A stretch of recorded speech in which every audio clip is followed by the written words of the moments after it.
Siku hizi watu wanatumia hata hilo neno, wanachukua vifungu vya Biblia anakurushia, lakini ukisoma hicho kifungu kinasema nitie kama muhuri moyoni mwako, maana upendo ni mkali kama mwako wa moto. Kwa mwisho wa siku mtu anaanza kufikiri huyu mtu hiki kifungu ni Biblia, lakini amekitumia.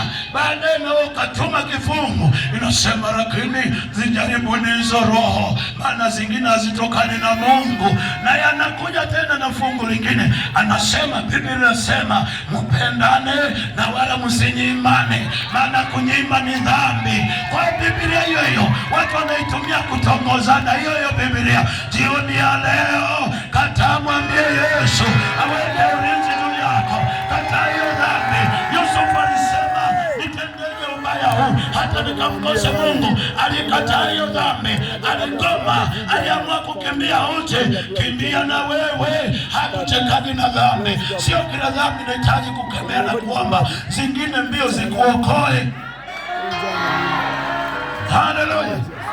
Sio swala la kufikiri yote anahitaji kukemea. Toka pepo, wewe unanitaka, toka pepo. Wewe utajikuta kibrozi chako hakipo, alafu mambo ya maisha, ndipo anakuambia aya, nenda kwa manya Bwana, mambo ya maisha. Utabaki na hila, unatafuta hata pa kutoka. Sasa unatokaje? Mambo yameharibika. Yuko Yusufu alisema hata kama sina nguvu, lakini mguu wangu utaniponya. Mguu wa Yusufu ulimsaidia, alikimbia dhambi, alitunza heshima ya Mungu na Mungu akamheshimisha. Kimbia hata wewe, sio kila dhambi unaweza kuishinda kwa kuomba nyingine.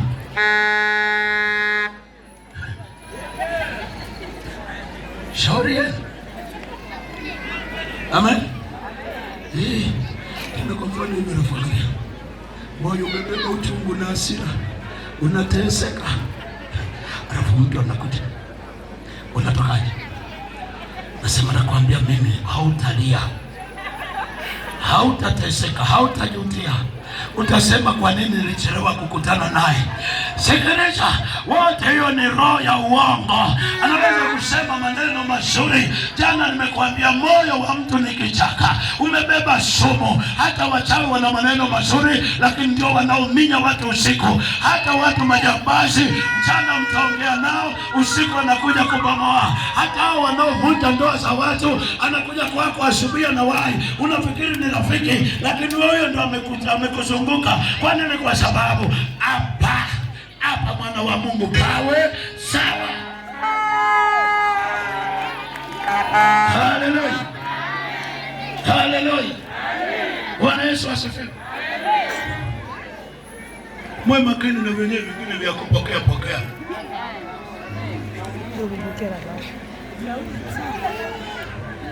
Amen.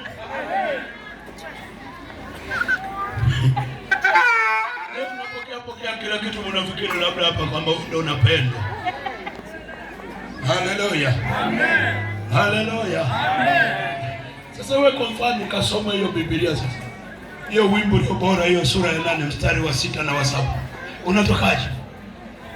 Nasema yani upendo ni mkali na mwako wake ni mwako kama wa Yahweh.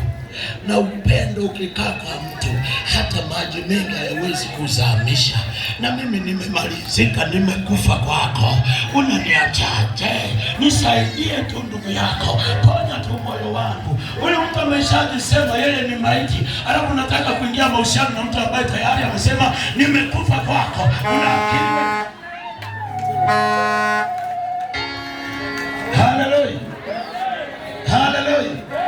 Sema yani nakwambia, hata nikipata chakula nikianza kula chakula kinogi, wewe manaka nataka ukiwepo wewe chakula kitanoga, manaka atakutafuna mwenyewe. Kataa, kimbia ndo jamani, lijambazi halikutaki mema, kimbia. Kwa nini alipewa jema kwa ajili yako? Haleluya. Bwana Yesu asifiwe. Bwana Yesu asifiwe. Hivi na ndio maana sikia nikwambie, ndio maana mgeni yote ni macho yako hivi. Lakini tutakaposema njoo hapa tukuombee kwa sababu iko shida kwako, bado utaanza kumwangalia kwamba hivi bwana, nimeenda na pale kuombewa, halafu itakuwaje? Maana hata kesho kuna kikoba, kuna mchango. Sasa leo akiona nimeenda pale, napataje ya kikoba? Ni afadhali ya kikoba ukose, lakini uipate mbingu. Maana Mungu akikurejeshea heshima, huo uchungu wa nafsi utaisha. Haleluya, Bwana Yesu asifiwe. Ukianza kutafuta watu sasa wanaojitoa uhai, mahusiano